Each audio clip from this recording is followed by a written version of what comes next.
There was a time when Hollywood didn't just make movies, it built worlds. Entire cities, ancient temples, and forgotten kingdoms rose from wood, plaster, and imagination, only to be abandoned once the director yelled, "Cut."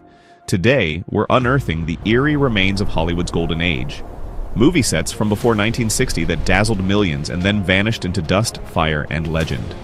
Welcome to Hollywood's Forgotten Relics. Our first story begins with a myth. In 1923, director Cecil B. DeMille built one of the largest sets in history for the Ten Commandments. In California's Guadalupe-Nipomo dunes, crews erected towering sphinxes and monumental gates that mimicked ancient Egypt itself.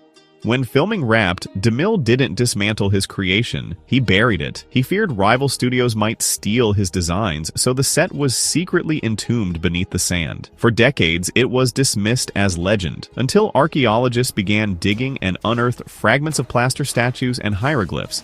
What they found wasn't just a set, it was a lost civilization of cinema. But that wasn't the only empire Hollywood left behind. Just a decade later, another Cleopatra would rise, and her kingdom would suffer a very different fate. Fast forward to 1934.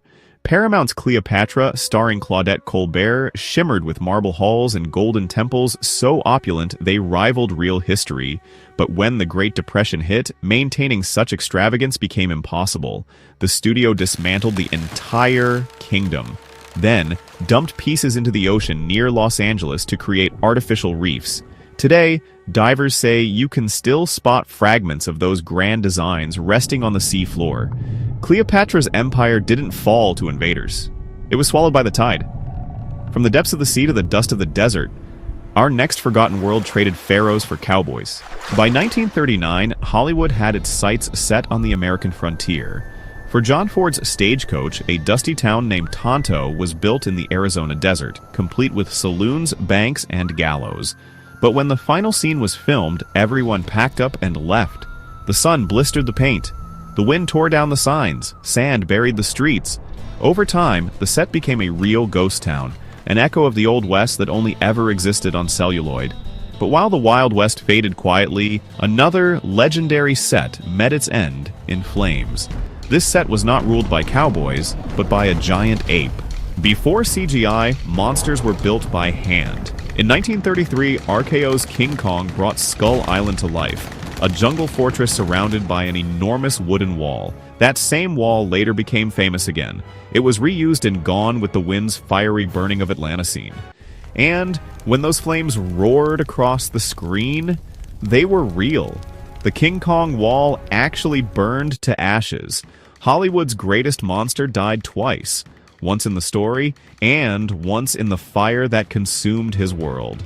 From the roaring jungles of Skull Island and walls consumed by fire, Hollywood didn't just stop at monsters and adventure. Some of its most haunting creations were built to chill and thrill audiences, which brings us to one of the creepiest sets of the 1950s. Horror had its golden age too. For House of Wax, 1953, a towering Victorian mansion was constructed to house wax figures and chilling secrets. Elaborate staircases, creaking balconies, and shadowy halls set the stage for terror. After production, the mansion was left to decay. Wood warped, paint peeled, and the eerie halls echoed only with wind and rustling leaves. Some say visiting the ruins today is unsettling. While horror sets invited fear and suspense, some productions aimed for spectacle on an epic scale. That brings us to one of the most ambitious sets of the 1950s, Ben-Hur. MGM built an enormous Roman chariot arena outside Rome, the largest film set ever constructed. Thousands of extras filled its stands, and the thunder of hooves echoed for miles. But once the camera stopped, silence returned. The arena was left to decay, its stones scavenged by locals.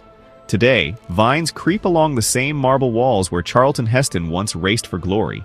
Even the mightiest empire in movie history couldn't escape time's collapse.